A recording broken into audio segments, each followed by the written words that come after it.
ॐ भूर्भुवः स्वः तत्सवितुर्वरेण्यं भर्गो देवस्य धीमहि धियो यो नः प्रचोदयात्।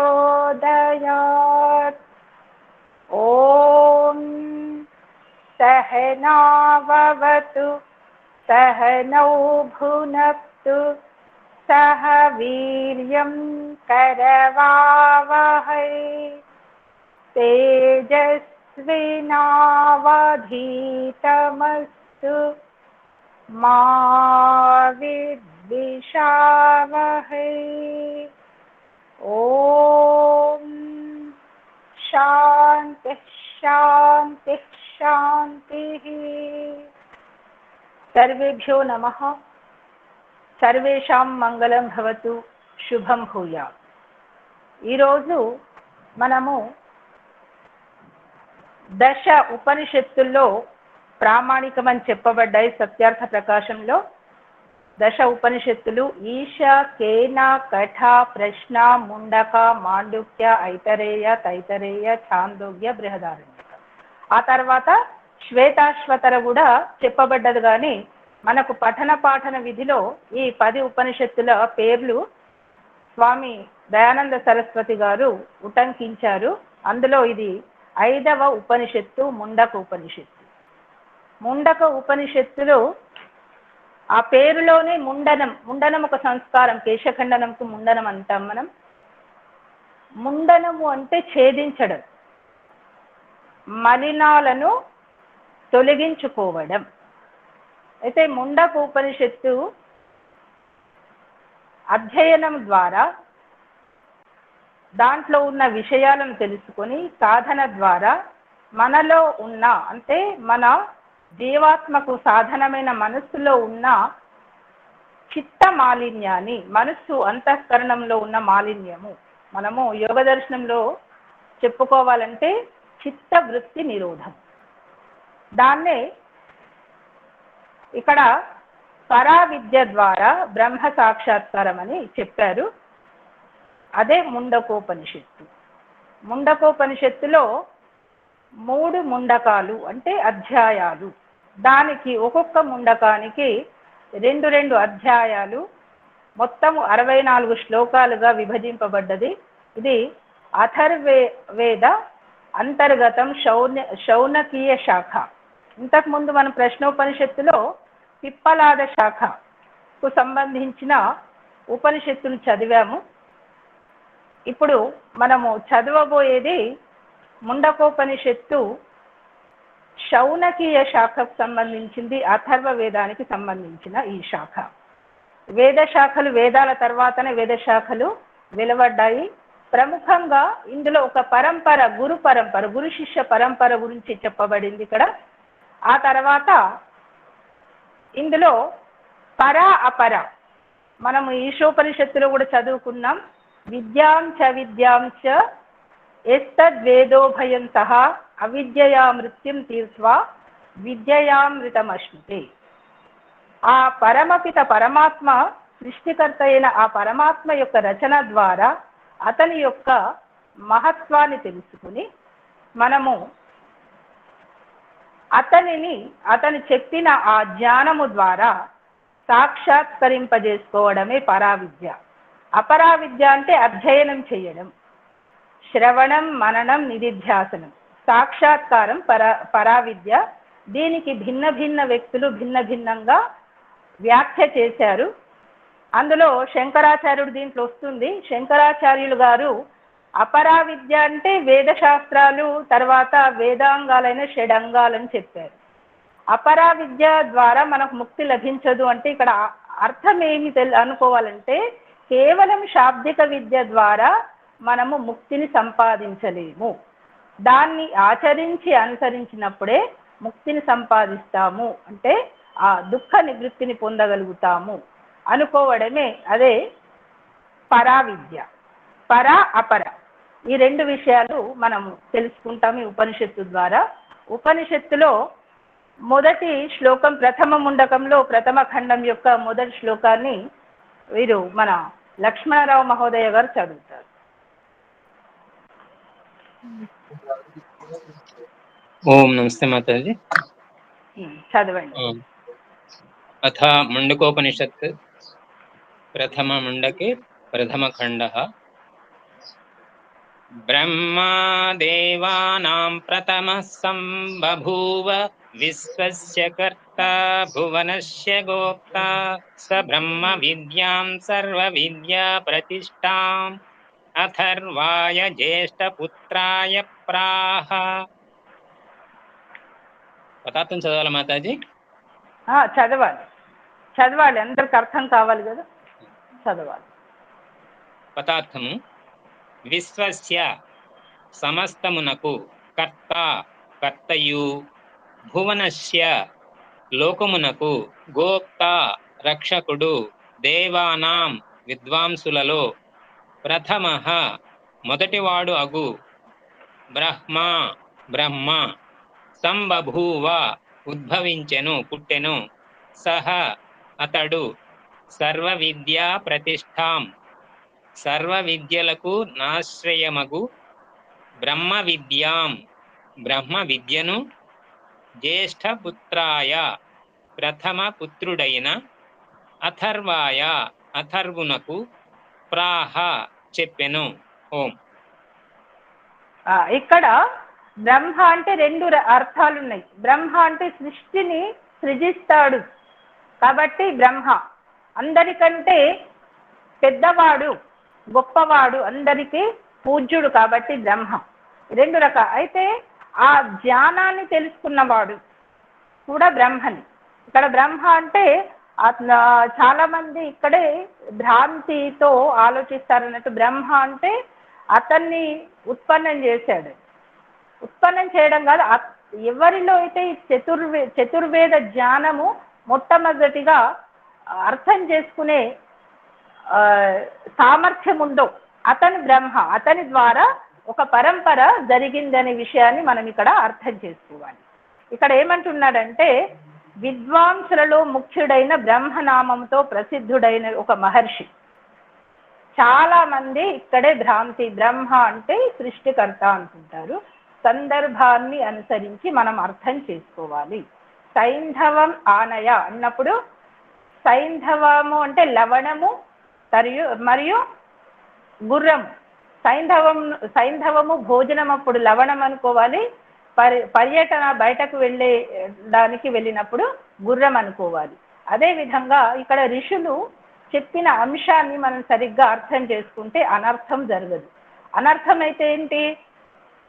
మనము తెలుసుకోవలసిన మార్గాన్ని సరిగ్గా తెలుసుకోకపోతే గమ్యాన్ని సరిగ్గా చేరుకోలేము.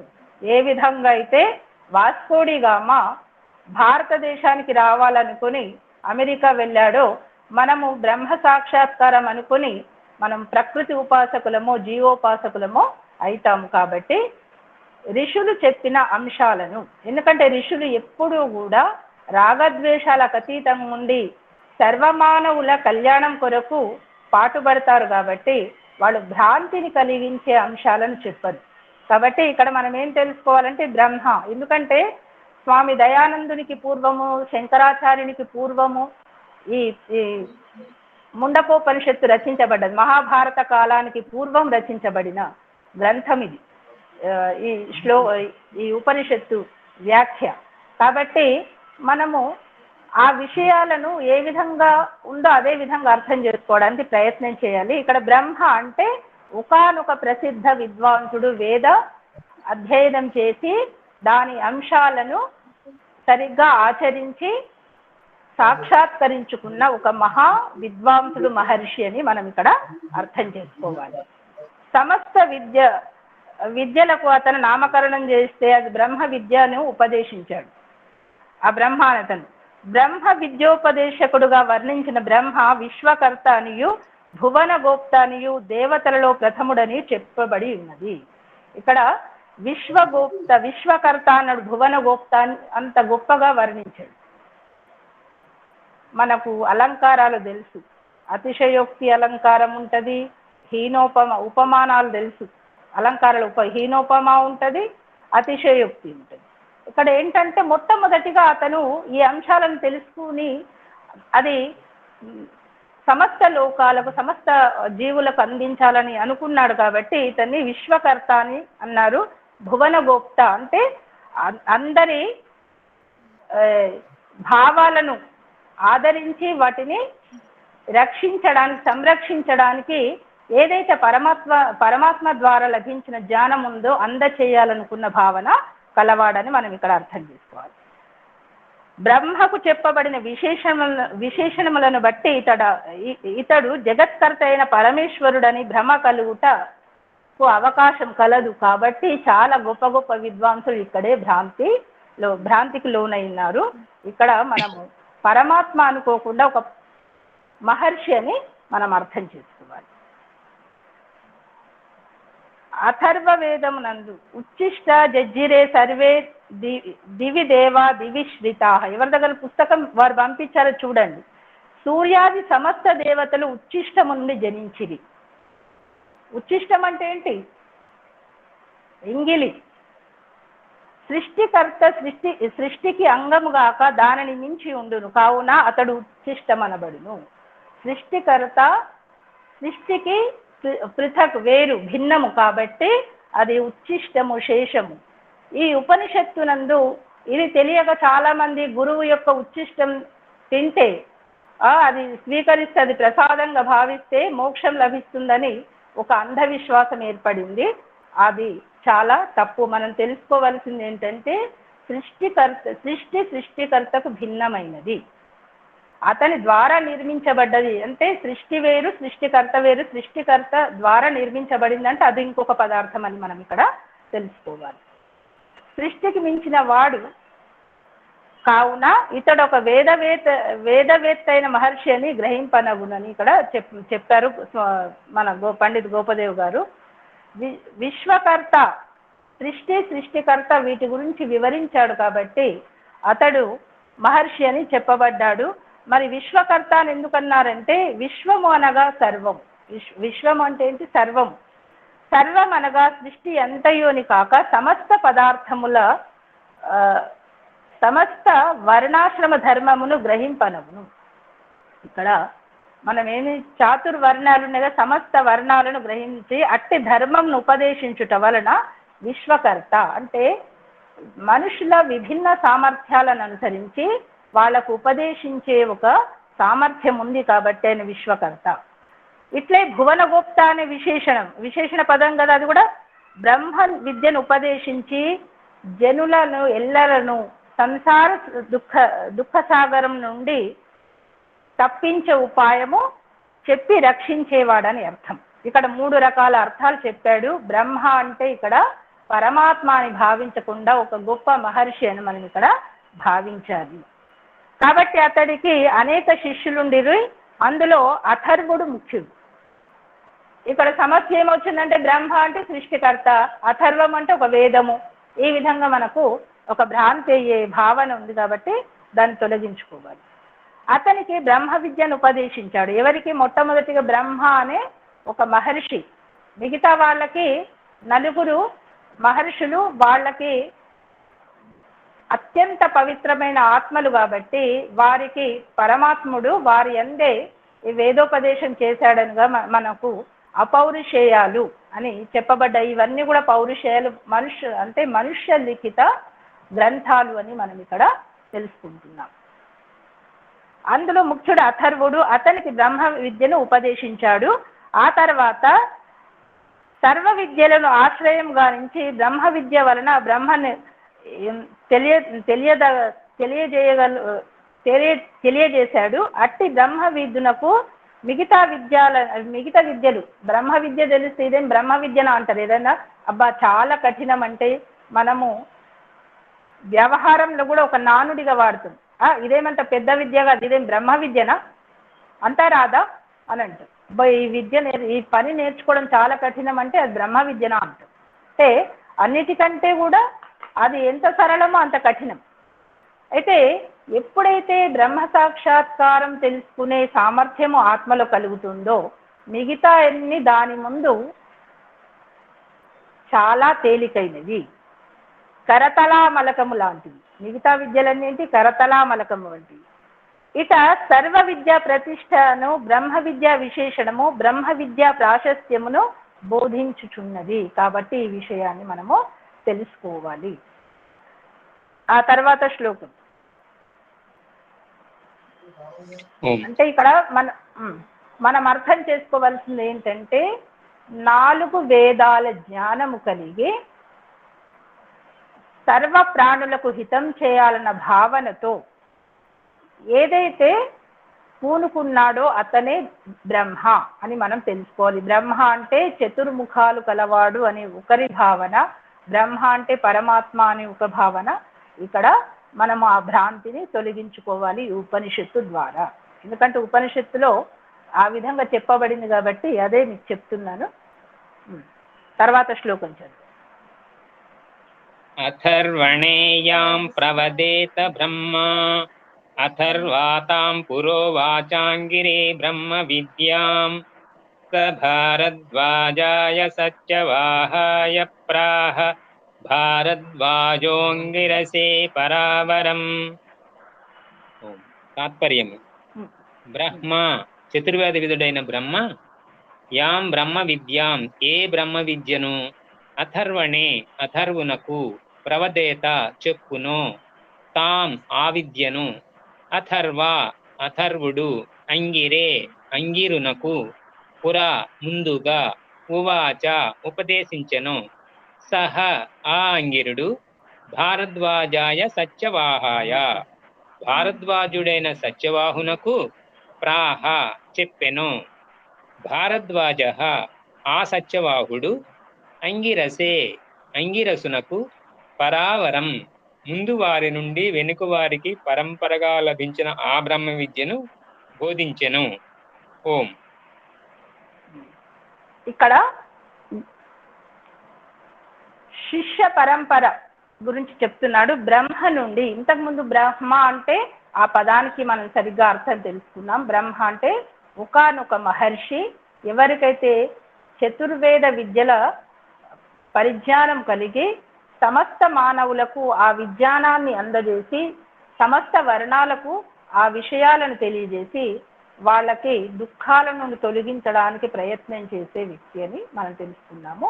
అలాంటి బ్రహ్మ మొట్టమొదటిగా అథర్వుడు అతనికి ఈ విద్యను బోధించాడంట. అతని నుండి అంగిరుని నుండి సత్యవాహుడు, అతని నుండి అంగిరసుడు, ఈ విధంగా వేద విద్యను అభ్యసించి వారు మోక్షానందం పొందడానికి అర్హులయ్యే విధంగా తపస్య చేశారని మనం ఇక్కడ అర్థం చేసుకోవాలి.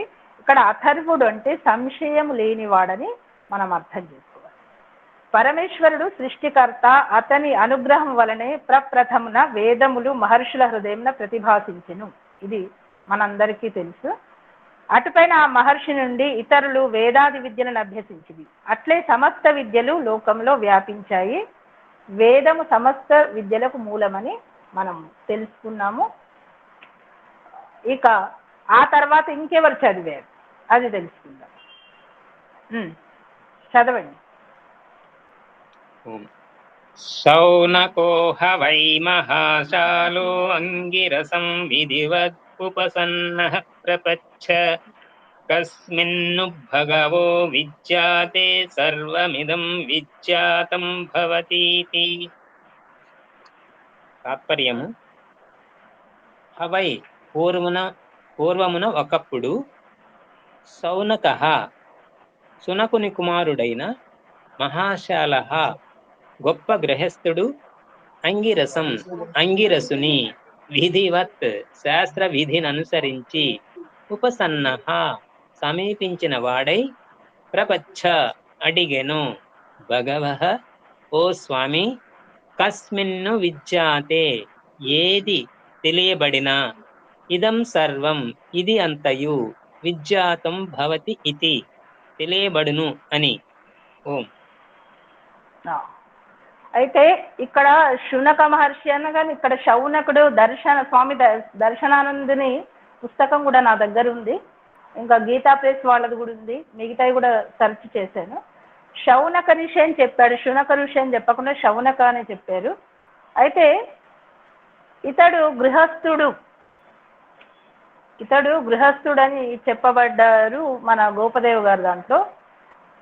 దీంట్లో దర్శనానంద గారు దాంట్లో शौनक ऋषि ने जो बहुत बड़े प्रासाद रखता था, अंगिरस के समीप शास्त्र नियमानुकूल जाकर प्रश्न किया कि हे गुरु महाराज, किसी एक के जानने से मुझे किसी अन्य के जानने की आवश्यकता नहीं रहेगी, अथवा कोई अंतिम जानने योग्य वस्तु है जिसके जानने के पश्चात सब जाना हुआ होगा.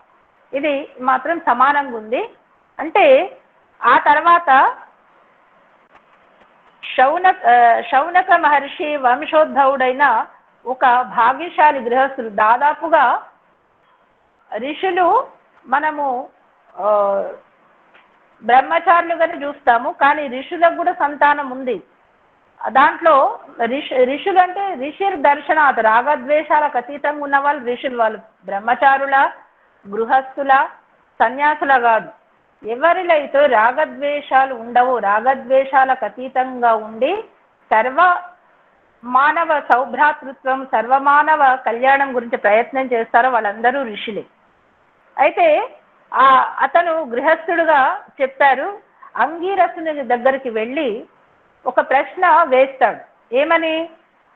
ఏది తెలుసుకుంటే మిగతా అన్నీ తెలుస్తాయి, ఏది తెలుసుకుంటే మిగతా అన్నీ తెలుస్తాయి, అది నాకు తెలియచేయండి. ఏది తెలుసుకుంటే మిగతా అన్నీ తెలుస్తాయి, దేని ద్వారా మిగతా అంతటిని తెలుసుకోగలుగుతామో దాన్ని మీరు నాకు తెలియచేయండి అని వినయపూర్వకంగా అతని కోరికను వారి ముందు పెడతారు. ఆ తర్వాత చదవండి. తస్మై సహోవాచ ద్వే విద్యే వేదితవ్య ఇతి హస్మయద్ బ్రహ్మ విదో వదంతి. మాతాజీ తద్విజ్ఞానార్థం. మాతాజీ అది శ్లోకం కాదు మాతాజీ, అది ఉపనిషత్ శ్లోకం కాదు మాతాజీ. ఇప్పుడు మనం 3 అయిన 4వ అంటే అక్కడ సౌనకుడు. తస్మై సహోవాచ ద్వే విద్యే వేదితవ్య ఇతి హస్మయద్ బ్రహ్మ విదో వదంతి పరాచైవాపరాచ. తాత్పర్యము: తస్మై ఆ సౌనకునితో, సహ ఆ అంగిరసుడు, హోవాచ సమాధానముగా ఇట్లనెను, బ్రహ్మ విదః వేద విధులు, పరాచ అపరాచ ఏవ పరము అపరము, ఇతి అని, ద్వే విద్యే 2 విద్యలు, వేదితవ్యే తెలియదగినవిగా, వదంతి స్మ చెప్పియున్నారు. ఓం. ఓం.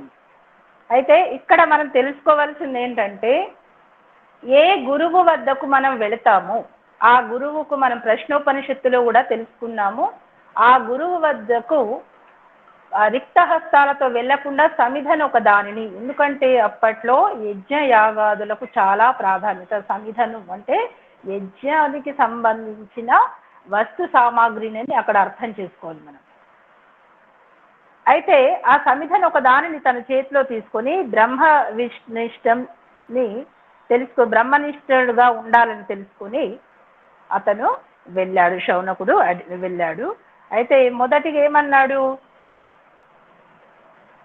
ఏది తెలుసుకుంటే మిగతా అన్ని తెలుసుకోగలుగుతామని అడిగాడు కదా. ఆ విషయాన్ని ఇక్కడ సమాధానం చెప్తున్నాడు. ఏంటి? 2 రకాల విద్యలు నాయన, ఒకటి పరావిద్య, ఒకటి అపరావిద్య. పరావిద్య ఒకటి, అపరావిద్య. అయితే పరావిద్య అంటే ఏమిటి, అపరావిద్య అంటే ఏమిటి, దీని గురించి మనం చాలా సూక్ష్మంగా తెలుసుకోవాలి. ఎందుకంటే నేను మొదట్లోనే చెప్పాను, అవిద్యయా మృత్యుం తీర్త్వ అంటే, అవిద్య అంటే మనకు యోగ దర్శనంలో ఒక రకంగా చెప్పారు. ఏంటి? అనిత్య అశుచి, ఇంకా అనిత్య అశుచి,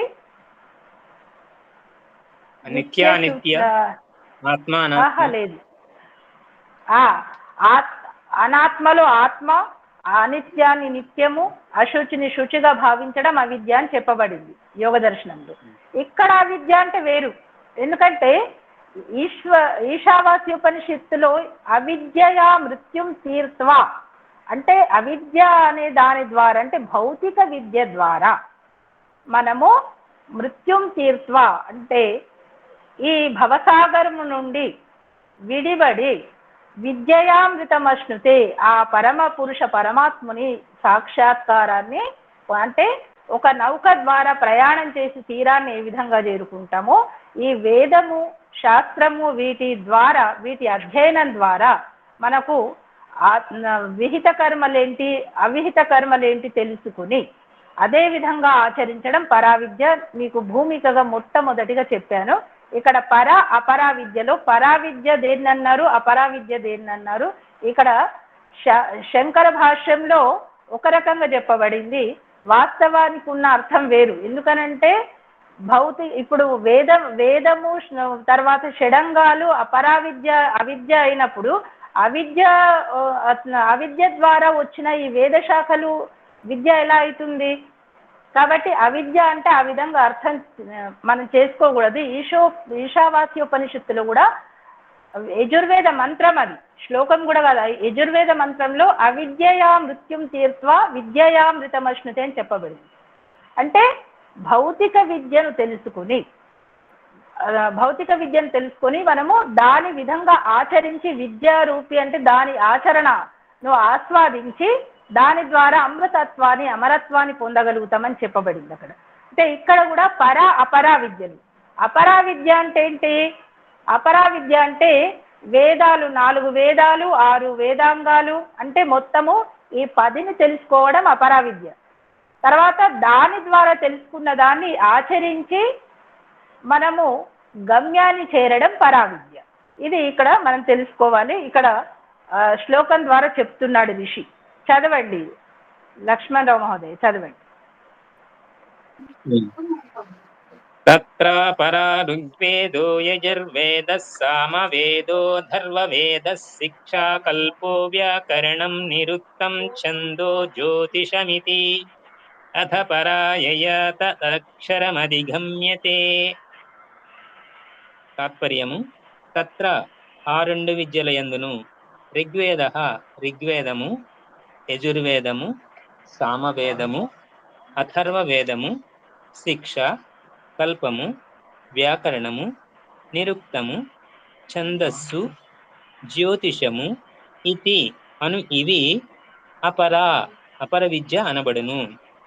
అథ అనంతరమున ఏ విద్య మూలమున తదక్షరం ఆ నాశరహిత మూల పదార్థము అధిగమ్యతే సాక్షాత్కారము చేసుకొనబడునో యది పరావిద్య అనబడును. ఓం. ఇక్కడ స్పష్టంగా ఈ శ్లోకంలో చెప్పబడింది ఏంటంటే రిగ్ యజు సామ అథర్వములను ఈ పదములు వేదనామాలు కదా. అంటే వేదము అని అంటే పుస్తకము కాదు, వేదము అంటే శబ్దం కాదని మనం అర్థం చేసుకోవాలి. ఎందుకంటే పరమాత్మకు రూపం లేదు, పరమాత్మ జ్ఞానానికి రూపం లేదు. ఈ విషయాన్ని మనం అర్థం చేసుకోవాలి. మనం ఏమనుకుంటాం, వేదం అంటే ఒక పుస్తకం. వేదం అంటే ఒక పుస్తకం కాదు, వేదం అంటే జ్ఞానము. అంటే ఏ శబ్దము ద్వారా మనకు విహిత కర్మలు ఆచరించదగేవి ఆచరించతగనివి ఇవి బోధించబడినయో అని మనం అర్థం చేసుకోవాలి. ఎందుకంటే ఒక స్థాయికి పోయిన తర్వాత శబ్దము కూడా ప్రకృతి నిర్మాణం. ఈ పంచభూతాలలో ఒక తత్వం ఆకాశతత్వానికి శబ్దము. కాబట్టి అవన్నీ మనం ఆ స్థాయికి చేరుకునేసరికి ఇవన్నీ ప్రకృతి భావాలని అర్థమవుతుంది. అంటే చాలా పెద్ద విద్య ఇది అంత సామాన్యమైన విద్య కాదు. మనము డాక్టర్ చదవచ్చు, తర్వాత ఇంజనీరింగ్ చేయొచ్చు, ఏదైనా చేయొచ్చు, అది సులభం. కానీ ఇదంత సులభం కాదు. అసిధార వ్రతం ఇదమని ఊరికే చెప్పాలి కఠోపనిషత్తులు. అతను మనకు అదొక సాధనంగా చెప్పాడు. ప్రణవో ధనుహు దీంట్లో వస్తుంది మనకు. ప్రణవము తస్య వాచక ప్రణవ అని యోగ దర్శనంలో చెప్పబడ్డది. దీంట్లో ప్రణవో ధనుహు. ఇప్పుడు మనం చదివే ఉపనిషత్తులు చెప్పబడ్డది. అంటే ధనస్సు లాగా అంటే అది ఒక ఉపకరణం లాగానే భావించాలి తప్ప అది అధ్యయనం చేస్తే చాలా మంది ఏంటంటే నేను ఒక వేదం చదివినా నాకు పుణ్యం వస్తుంది, నేను యజ్ఞం చేసినా నాకు పుణ్యం వస్తుంది, ఈ విధంగా అనుకోవడం మూలంగా మనం భౌతిక జీవితాన్ని అనుభవిస్తాము. కాబట్టి భౌతికము ద్వారా మనం తెలుసుకున్నది అక్కడి వరకే ఆపేయకుండా ఇంకా ముందుకు వెళ్ళాలి. వాహనాన్ని రోజు చూస్తున్నాం, ఈ వాహనము ఇన్ని మైళ్ళు పరిగెత్తుతుంది, దీని వేగం ఇంత ఉందని రోజు వాహనం చూసి మనము మురిసిపోతే మనం గమ్యాన్ని చేరగలుగుతామా? చేరలేం కదా. ఆ వాహనం యొక్క ఉపయోగం ఏది ఉందో ఆ ఉపయోగాన్ని వినియోగించుకున్నప్పుడే తెలిసేది కదా. అట్లాగే వేద విద్య ద్వారా మనకు ఏవైతే కర్మలు ఆచరించేవి, తర్వాత ఆచరించకూడనివి ఎన్ని రకాలుగా చెప్పబడ్డాయో దాన్ని తెలుసుకుని అదే విధంగా మన జీవితంలో మనము ముందుకు సాగాల్సి ఉంటుంది. కాబట్టి పర అపర విద్యల గురించి మనము ఈ విధంగా అర్థం చేసుకోవాలి. సమస్త విద్యలకు ఇది వేదము మూలము. అంటే సమస్త విద్యలకు వేదం మూలం అంటే శబ్దాలు కాదు, శబ్దాల ద్వారా మనకు లభించే జ్ఞానము. ఇప్పుడు అగ్ని అంటాం కదా, అగ్ని అంటే ఏంటి? శబ్దమా? ఆ శబ్దము ద్వారా ఏదైతే పదార్థం ఉందో ఆ అగ్ని అగ్ని అగ్ని అన్నంత మాత్రాన మనకు అగ్ని రాదు. ఇప్పుడు ఉదాహరణకి మిశ్రి లేదా బెల్లం బెల్లం అన్నంత మాత్రాన బెల్లము అనే శబ్దముతోటి మన నోరు తీయగా కాదు. ఆ శబ్దము ద్వారా ఏ పదార్థం ఉందో ఆ పదార్థాన్ని మనము ఆస్వాదించినప్పుడే దాని యొక్క ఆనందాన్ని అనుభవించగలుగుతాము. అదే భావన ఇక్కడ అపరా విద్య అంటే శాబ్దిక జ్ఞానము, అపరా విద్య అనే విషయాన్ని మనం ఇక్కడ అర్థం చేసుకోవాలి. అయితే అదే పరా విద్య అంటే ఏంటి? పరా విద్య అంటే వీటి ద్వారా ఏవైతే మనకు జ్ఞాన కర్మ ఉపాసన అనేది ఏదైతే ఉందో దాన్ని తెలుసుకోవడానికి మనము ప్రయత్నము చేయడము, సాధన చేయడము, తపస్సు అని అంటే ఏంటి? ప్రయత్నం చేయడం. ఇది పరావిద్యకు పరాకాష్ట. కాబట్టి ఉపనిషత్తులు దాదాపుగా అన్ని ఉపనిషత్తులు కూడా ఎంతో దీంట్లో విజ్ఞానము, సైన్స్ ఎన్నో ఉన్నాయి.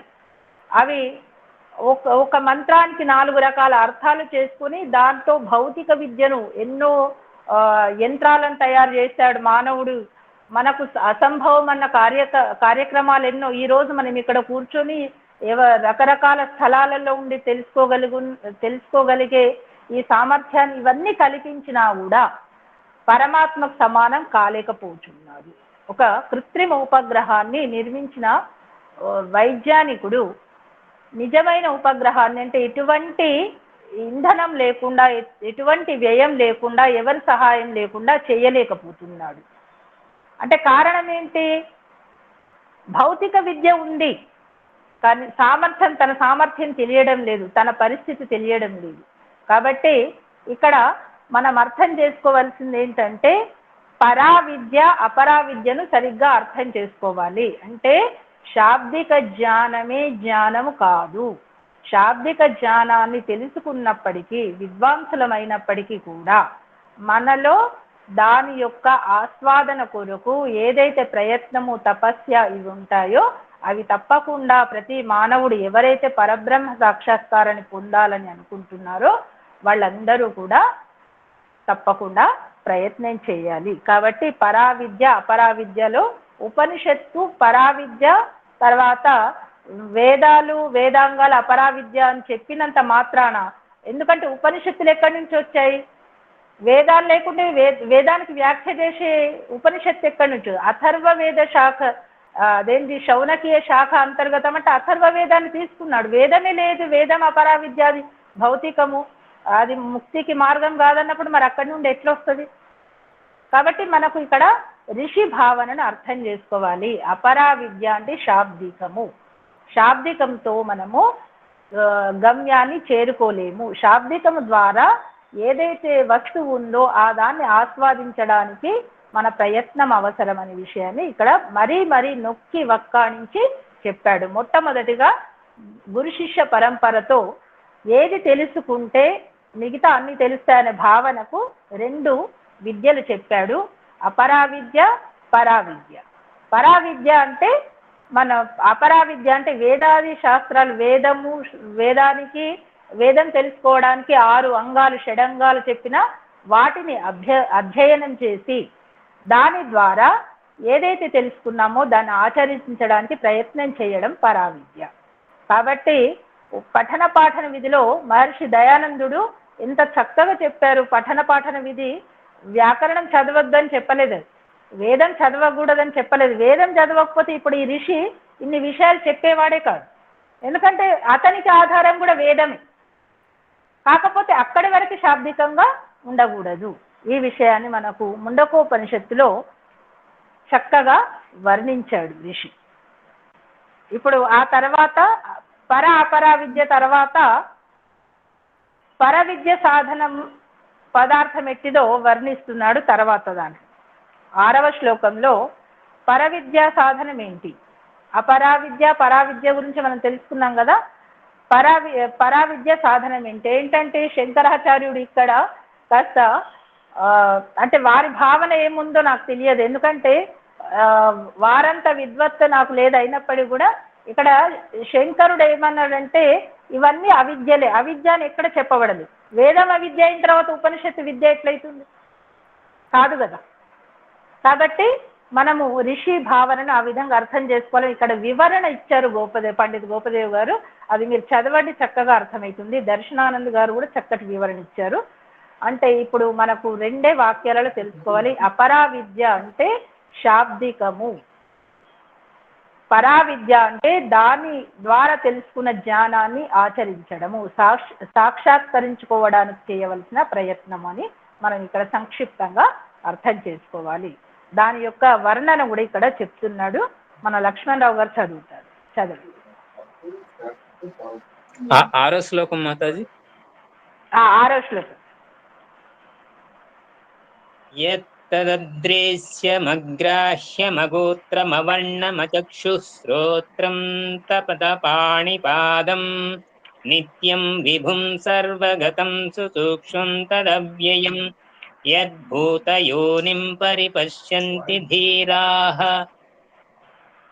తాత్పర్యము: పరవిద్యామూలమున తెలియదగు తత్వము, యత్ ఏది కలదో, తత్ అది తత్పదముచే వ్యవహరింపదగినది, అద్రేశ్యం జ్ఞానేంద్రియములచే తెలియబడదు, అగ్రాహ్యం కర్మేంద్రియములకు పట్టువడదు, అగోత్రం వంశము లేనిది, అవర్ణం తెలుపు నలుపు మున్నగు వర్ణములు రంగులు లేనిది, అచక్షుః శ్రోత్రం రూపనామములను గ్రహింపదగిన నేత్రములు చెవులు లేనిది, తత్ అపాణిపాదం అది చేతులు కాళ్ళు మున్నగు కర్మేంద్రియములు లేనిది, నిత్యం ఎల్లప్పుడూ ఉండునది, విభుం అంతటను ఉండునది, సర్వగతం అన్నిటియందు ఉండునది, సుసూక్ష్మం మిక్కిలి సూక్ష్మము,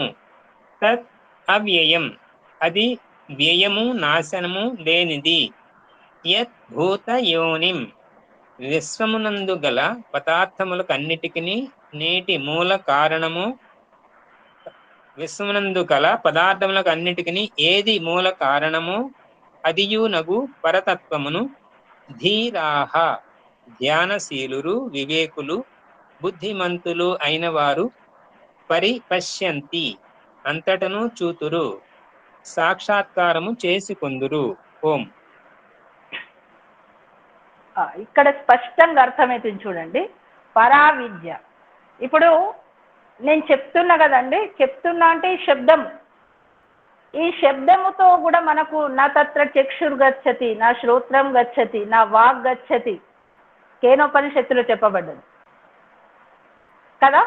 అంటే ఏంటంటే ఆ పరమాత్మ శబ్దము ద్వారా, శబ్దంతో వెతికి పట్టుకుంటే ఆ శబ్దంతో ఓం ఓం అన్నంత మాత్రాన ఆ పరమాత్మను వెతకగలుగుతామా? పట్టలేదు. శబ్దంతో కూడా ఓంకారమే అతని నామము అయినప్పటికీ ఓం అనే శబ్దంతో వెతకాలంటే వెతకలేదు. ఇక్కడ ఎంత చక్కగా చెప్పాడు. అపరావిద్యకు పరావిద్యకు ఇక్కడే సమాధానం. ఏమంటున్నాడు? పరవిద్య మూలంన తెలియదగు తత్వం ఏంటంటే యత్ ఏది కలదో తత్, ఆ తత్ అనే పదంని వ్యవహరింపదగింది. అదృశ్యం జ్ఞానేంద్రియములచే తెలియబడదు.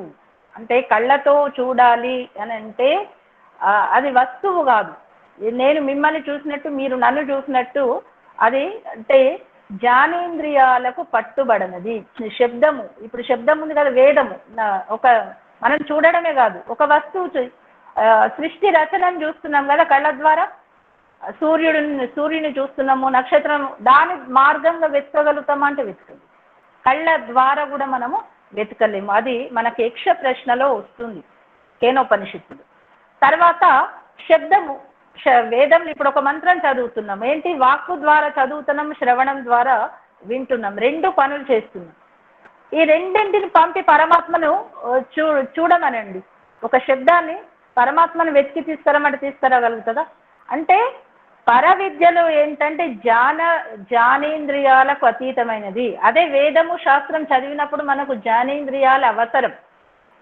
చదవాలి అంటే కళ్ళు అవసరం, వినాలంటే శ్రోత్రం అవసరం, చెప్పాలి అంటే ఈ నాలుక, వాక్కు మాట్లాడాలంటే ఈ నాలుక అవసరం. అంటే ఇక్కడ మనం ఎంత చక్కగా బోధించాలంటే ఇవి వేదం చదవడానికి అవసరమే సుమా, కానీ వీటి ద్వారా పరమాత్మ సాక్షాత్కారం అవుతుంది అనుకుంటే మాత్రం భ్రమ. ఇవి ఉన్నవి, వీటి రచన ఈ విధంగా చేశాడు కాబట్టి అతన్ని తెలుసుకోవాలని ఎక్కడ ఆ తర్వాత మనకు చెప్తాడు. ఏ విధంగా అయితే కఠోపనిషత్తులో చెప్పబడ్డది, ప్రశ్నోపనిషత్తులో చెప్పబడ్డది, అంగుష్ట మాత్ర హృదయ స్థానంలో నువ్వు చూడు అని చెప్పాడు కదా, అది కూడా మనకు ముందు వస్తుంది. అయితే ఇక్కడ ఏమంటున్నాడు, జ్ఞానేంద్రియాలకు తెలియబడదు ఆ తత్వం. వేదశాస్త్రాలు జ్ఞానేంద్రియాల ద్వారా తెలుసుకోగలుగుతున్నాము, శ్రవణం ద్వారా, వాక్కు ద్వారా తెలుసుకుంటున్నాము. అగ్రాహ్యం కర్మేంద్రియాలతో కూడా పట్టుబడదు. వాక్కు, కర్మేంద్రియంలో వాక్కు కదా, వాక్కు ద్వారా చెప్తున్నాం మనం, పట్టుబడదు. అయినంత మాత్రాన పరమాత్మ సాక్షాత్కారం ఉపనిషత్తులు చక్కగా వర్ణించగలుగుతున్నాము, వింటున్నాము, అయినా పరమాత్మ పట్టుబడుతున్నాడు అంటే లేదు. ఆ తర్వాత అగోత్రం, అతనికి అదేంటి భృగు భారద్వాజ వంశము, శౌనకుని వంశం, ఈ విధంగా మనం చెప్తున్నాం. అతనికి వంశం కూడా లేదు. ఏ వంశంలోనే వెతుకుదామా? ఇప్పుడు రాముడిది సూర్యవంశము, ఆ విధంగా చెప్తారు కదా. అట్లా మరి ఇతనికి ఏదైనా వంశం ఉన్నదా? పరమాత్మ వంశం కూడా లేదా? ఆ వంశంలో వెతుకుదామంట కనబడడు. జ్ఞానేంద్రియాల ద్వారా మనకు సాధ్యం కాదు, కర్మేంద్రియాల ద్వారా సాధ్యం కాదు. తర్వాత పోనీ అదేమో చాలా మంది ఏమంటారు, ధ్యానంలో నాకు అదేంటి శ్వేతవర్ణం కనబడుతుంది, ఆవరణం కనబడుతుంది. వర్ణానికి కూడా అతీతము, వర్ణాలకు కూడా అతీతం. వర్ణాలు దేని ద్వారా చూసేవి? చక్షుల ద్వారా, కాబట్టి వర్ణాలకు కూడా అతీతం. ఆ తర్వాత అపాణిపాదం, నేత్రాలకు చెవులకు అందుబాటులో అపాణిపాదం, పాణిపాదం, వీటితో కూడా మనము ఆ పరమాత్మను తెలుసుకోలేము, సాక్షాత్కారం చేసుకోలేము. అతి మిక్కిలి సూక్ష్మము ప్రకృతి కారణ రూప జగత్తు అంటే ప్రకృతే సూక్ష్మం, అంటే అంతకంటే సూక్ష్మము జీవాత్మ, అంతకంటే సూక్ష్మము పరమాత్మ, కాబట్టి అతి సూక్ష్మము. విశ్వం నందు పదార్థములకు ఏది మూల కారణమో ఆ పరతత్వమును ధీరాహ, ధ్యానశీలుడు, ధీరులు అంటే ఎవరు? ధ్యానశీలుడు. ఎవరికైతే ఈ శౌనకుని వంశోద్భవుడైన ఆ మహానుభావుడికి తెలుసుకోవాలని ఏ జిజ్ఞాస ద్వారా తెలుసుకుంటున్నాడో అలాంటి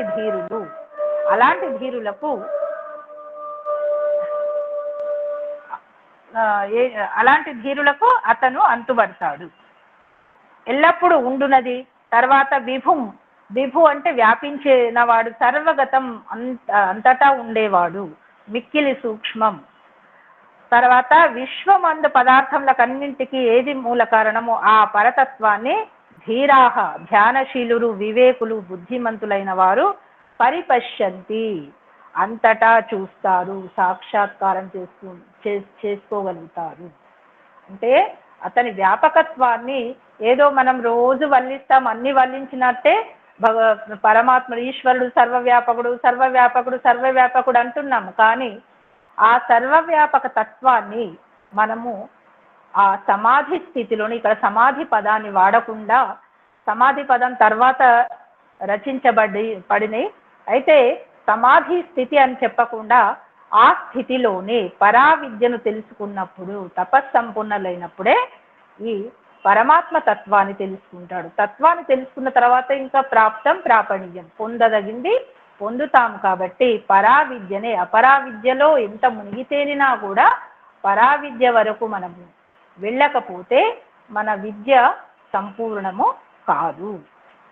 ఇదే విషయాన్ని ఇంత చక్కగా చెప్పాడు. ఆ తర్వాత శ్లోకం యథోర్ణనాభిసృజతే గృహ్ణతే చ యథా పృథివ్యామోషధయః సంభవంతి యథా సతః పురుషాత్ కేశలోమాని తథాక్షరాత్ సంభవతీహ విశ్వం. తాత్పర్యం: యథా ఊర్ణనాభిః, ఎట్లు సాలెపురుగు, సృజతే గృహ్ణతే చ, తన శరీరము నుండి గూడు కట్టుకొనుటకు తంతువులను నిర్మించుకొనునో, మరియు వానిని తన శరీరములో ఇముడ్చుకొనునో, యథా ఎట్లు పృథివ్యాం భూమియందు ఓషధయః ఓషధులు బీజముల నుండి సంభవంతి జనించునో, యథా ఎట్లు సతః ఉన్న జీవుని యొక్క పురుషాత్ శరీరము నుండి కేశ లోమాని తల మీదను శరీరము మీదను వెంట్రుకలు పుట్టునో, తథా అట్లే అక్షరాత్ నాశరహితమైన పరతత్వము వలన ఇహ ఈ బ్రహ్మాండమునందు విశ్వం సమస్త పదార్థ జాతము పుట్టుచున్నది. ఓం. ఇక్కడ ఈ శ్లోకము ద్వారా పరతత్వం అంటే పరమాత్మ సృష్టికర్త అయిన ఆ పరమాత్మ ద్వారా ఈ సృష్టి క్రమము ఎలా జరిగింది అనే విషయాన్ని చక్కగా వివరించాడు. ఒక ఉదాహరణ సాలెపురుగు. ఊర్ణనాభి అంటే సాలెపురుగు. ఒక సంస్కృతం తెలుసుకోండి, ఊర్ణనాభి. సంస్కృతంలో ఊర్ణనాభి అంటే ఏంటి? సాలెపురుగు. రెండవది బీజాల గురించి, వృక్ష బీజాలు, తర్వాత కేశలోమాలు. 3 రకాల ఉదాహరణలు ఇక్కడ ఇవ్వబడ్డాయి. అయితే ఇక్కడ మనం కారణాలు 3 రకాలు. ఒకటి ఉపాదాన కారణము, నిమిత్త కారణము, సాధారణ కారణం. ఉపాదాన కారణం అంటే ఆ వస్తువుకు అదే మూలం. ఏ వస్తువు నిర్మాణంకు ఏది మూలమో అదే ఉపాదానం. ఉదాహరణకి కుండకు మట్టి ఉపాదాన కారణము, వస్త్రానికి నూలు అంటే నూలు దారము ఉపాదాన కారణం. ఆ పదార్థం లేకపోతే ఇది తయారు కాదు. మట్టి లేకపోతే కుండ తయారు కాదు. నూలు లేకపోతే వస్త్రం, ఇప్పుడు నేను ధరించినది, ఇంకా మిగతా వస్త్రాల గురించి నేను ధరించి, నూలు లేకపోతే ఈ చీర తయారు కాదు. ఉపాదానం అంటే ఏ పదార్థముతో నిర్మాణం జరగడానికి కారణమవుతుందో, అంటే ఒక వస్తువు నిర్మాణానికి ఏదైతే కారణమవుతుంది దాని గుణాలు అందులో ఉంటాయి. ఇప్పుడు ఇది ఉంది కదా, ఇది కాటన్ చీర అంటారు, నూలు చీర అంటే నూలు వస్త్రము దీంట్లో కనబడుతుంది. దాని భావన అంటే ఏదైతే నూలు వస్త్రం నూలులో ప్రత్తిలో ఉందో లక్షణం అది ఇందులో కనబడుతుంది. అదేవిధంగా కుండ మట్టిలో ఏ లక్షణం అయితే ఉందో దాని ఆకారం కుండగా మారుతుంది, కానీ దానికి దీనికి ఏం సంబంధం అంటే అవి సమవాయి కారణం అంటారు మనము దర్శనంలో చూసుకుంటే. అంటే మట్టి లేకుండా కుండ కాదు. కుమ్మరి ఉన్నాడు, కుమ్మరి కూడా ఒక కారణమే, కానీ కుమ్మరి తన శరీరం నుంచి నిర్మించడం లేదు. కుమ్మరి పృథక్ వస్తువు, మట్టి పృథక్ వస్తువు. తర్వాత మట్టి వల్ల నిర్మించబడ్డ కుండకు మట్టికి దగ్గర సంబంధం, అది మట్టి అణువులతో ఏర్పడింది కాబట్టి మట్టి ఉపాదాన కారణమవుతుంది, కుమ్మరి నిమిత్త కారణమవుతున్నాడు. అంటే ఆ కుండ నిర్మాణానికి నైమిత్తికంగా దాన్ని నిర్మించడానికి సృష్టికర్తగా అతను నిమిత్త కారణమవుతున్నాడు. అతనికి ఉపయోగపడే ఏవైతే సాధనాలు ఉన్నాయో సాధారణ కారణం. ఇక్కడ నిమిత్త కారణము మళ్ళీ ఉపాదాన కారణం 2 రకాల అర్థాలు చెప్పబడ్డాయి. ఇక్కడ ఊర్ణనాభి యథా ఊర్ణనాభి అని చెప్పాడు కదా, ఊర్ణనాభిలో సాలెపురుగులో ఒక చైతన్యం ఉంది. దాని ద్వారా ఏర్పడిన ఏదైతే దాని జాలి ఉంది, దాన్ని ఏమంటారు, గూడు, సాలె గూడు అంటాం కదా, గూడు. ఆ గూడు అది స్వయంగా దాని నుండి ఏంటంటే అది ఉపాదాన కారణం కావడం లేదు, నిమిత్త కారణమవుతుంది. ఆ గూడుకు నిమిత్త కారణమవుతుంది. అన్ని సాలెపురుగు లక్షణాలు అందులో లేవు. సాలెపురుగు జీవించినట్టు దాన్ని తుడిచేస్తే పోతుంది, దాంట్లో చైతన్యం లేదు, సాలెపురుగులు ఉన్న చైతన్యం లేదు. సాలెపురుగు నిమిత్త కారణమే. కానీ అదే బీజం, వృక్షాలకు బీజాలు ఉన్నాయి కదా, ఆ బీజంలో ఉన్నదేంటి, బీజం నుంచి ఏర్పడే వృక్షం అయితే ఏదైతే ఉందో అక్కడ వృక్షానికి ఉపాదాన కారణమవుతుంది ఏంటి, బీజం. ఎందుకంటే దాని లక్షణాలు, ఇప్పుడు మనము బీర గింజలు వేస్తే బీరకాయలే అవుతాయి, చిక్కుడు గింజలు వేస్తే చిక్కుడు గింజలు అదే లక్షణాలతో ఉంటాయి. కాబట్టి అక్కడ ఏంటి, విత్తనం ఉపాదాన కారణమే, రైతు నిమిత్త కారణం, దాన్ని పండించడానికి ప్రయత్నం చేసే రైతు నిమిత్త కారణమే.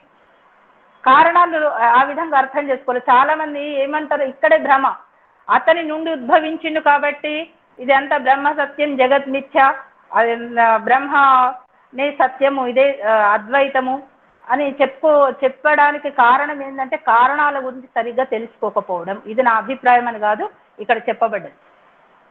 కారణాలు సరిగ్గా తెలుసుకుంటే, ఎందుకంటే పరమాత్మలో ఆనందం ఉన్నప్పుడు ఏ ఆత్మ కూడా ఈ రోజు దుఃఖించాల్సిన అవసరం లేదు. ఎందుకంటే అతను సదా ఆనంద స్వరూపుడు, ఏకరసుడు. మరి ఎందుకు ఈ దుఃఖాలు, ఈ బాధలు, తర్వాత లయం ఏంటి, లయం దేనికి ఏర్పడుతుంది, ఇవన్నీ ప్రశ్నలు వస్తాయి. కాబట్టి ఏంటంటే చైతన్య దీంట్లో కారణాల గురించి సరిగ్గా తెలుసుకోవాలి. ఊర్ణనాభి వలె ఏ విధంగా నిమిత్తమైందో ఊర్ణనాభి సాలెపురుగు గూడుకు, ఆ విధంగా సర్వవ్యాపకుడైన పరమాత్మ ప్రకృతిలో కూడా వ్యాపకమై ఉన్నాడు, ఆత్మలో కూడా, జీవాత్మలో కూడా వ్యాపకమై ఉన్నాడు. సాలెపురుగు తన చుట్టూ నిర్మించుకున్నట్టు ఈ సృష్టిని ఉత్పన్నం చేశాడు అనే విషయాన్ని ఇక్కడ చెప్తున్నాడు. మరి అది ఎట్లా అంటే, బీజము ఏ విధంగా అయితే బీజంలో ఆ శక్తి ఉంది కదా, వృక్షము దాగి ఉంది అందులో, అదేవిధంగా ఈ ప్రకృతి అనేది ఉపాదాన కారణం అని చెప్తున్నాడు. ఈ విషయాలు మనం సరిగ్గా అర్థం చేసుకుంటే మనకు ఉపనిషత్తు అర్థమవుతుంది, ఈశ్వర తత్వం అర్థమవుతుంది, ప్రకృతి తత్వం అర్థమవుతుంది, జీవాత్మ తత్వం అర్థమవుతుంది. జీవాత్మ కూడా ఏంటంటే ఏ విధంగా ప్రవాహ రూపంలో ఈ సృష్టి జరుగుతూనే ఉంది, అనాది నుండి, ఎప్పుడు నుండి ప్రారంభం, ఇది అనాది నుండి జరుగుతూనే ఉంది. అంటే జీవాత్మ కూడా కర్మలు చేస్తూనే ఉంది. ఆ కర్మ ఫలాలన్నా అనుభవించడానికని సృష్టి రచించాడు. అతను జడము కాదు, పరమాత్మ జడము కాదు. కాబట్టి పరమాత్మకు తను ఎప్పుడు చైతన్య స్వరూపుడు, ఆనంద స్వరూపుడు, మళ్ళీ న్యాయకారి. కాబట్టి అతనికి ఈ వ్యవస్థను తనేదో మనకు టైంపాస్ కావడానికి మనం ఏదో చేస్తున్నట్టు చేయాల్సిన అవసరం లేదండి. ఆయన చేస్తున్నాడు అంటే ఇంకొక పదార్థం ఉంది, ఆ పదార్థానికి ఆనందాన్ని ఇవ్వాలి, వాళ్ళు చేసిన కర్మలకు ఫలితాన్ని ఇవ్వాలి. కాబట్టి ఇది ఈ విధంగా జరుగుతుంది. కాబట్టి ఈ 3 రకాల భావాలను, 3 రకాల కారణాలు మనకు చక్కగా చెప్పాడు. అదేవిధంగా కేశలోమాలు జీవాత్మక శరీరానిక చెప్పండి, జీవాత్మయుక్తమైన శరీరానికి కేశలోమాల ఉదాహరణ ఇచ్చాడు. ఈ కేశాలు పెరుగుతాయి కదా, కేశాలు పెరుగుతున్నాయి కదా, క్లేశాలు కాదు, కేశాలు, వెంట్రుకలు కదా. ఈ తల మీద వెంట్రుకలు ఈ విధంగా ఏ విధంగా ఉత్పన్నమవుతాయంటే, ఉత్పన్నమయ్యేది శరీరం మీదనా లేకపోతే జీవాత్మ మీదనా, జీవాత్మయుక్తమైన శరీరం మీదనా. ఎన్ని ఉదాహరణలు ఎంత చక్కగా చెప్పారంటే, ఉపనిషత్తు వేదాలను అనుసరించి ఉపనిషత్తులు రాశారు మహర్షులు. కాబట్టి వాళ్ళు ఎప్పుడు కూడా భ్రాంతిగా రాయరు. మనకు అర్థం కాక మనం భ్రాంతిలో ఉండి వాళ్ళు ఆ విధంగా రాశారు అనుకోవడమే చాలా పొరపాటు.